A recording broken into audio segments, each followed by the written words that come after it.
So what does it mean to be a wealth dynamics creator? Well, if you just found out you're a creator, it probably comes as no surprise. You're probably thinking, well, that's what I do anyway. But the key thing to being a creator and knowing it is that you are now focused at what you say no to as opposed to what you say yes to. Because we always, as creators, come out with new stuff all the time. And I know I'm a creator. And the biggest issue is the fact that we are not only coming off way too much stuff that we're trying to execute, but that we're actually expecting other people to keep up, which is not necessarily what people either can do or want to do. So what happens when we find out we're a creator? The first thing is to know that it's what you say no to, which is more important than what you say yes to. To know that there's got to be a pace to the things that you actually start to execute. And most importantly, it's not your creations you need to have ownership on. It's actually the space in which you create. So for example, Steve Jobs as a creator does not spend all of his time creating new stuff. He creates the space for others to play the game. And that's where he's got all his best inventions and creations. Bill Gates, same thing. Walt Disney, definitely the same thing. Thomas Edison.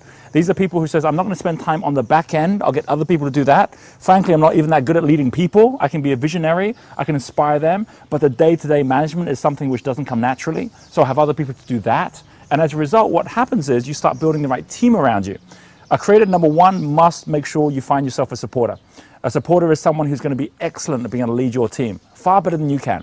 And then number two, find someone who's an accumulator that actually takes care of the bottom corner where you have to make sure everything's anchored down. So they'll look after the detail, they'll look after the back end.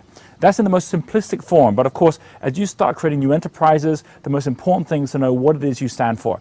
And as a creator, if you've got a whole bunch of different things, look at someone like Richard Branson and see that he doesn't just start anything. He starts things that actually have something in common with his Virgin brand and his Virgin group of companies. That Bill Gates in his time as Microsoft would always make sure it fits in with Microsoft. So what do you stand for as the overall playground that you're actually creating? It's the most amazing, magical journey once you actually start to get into your flow.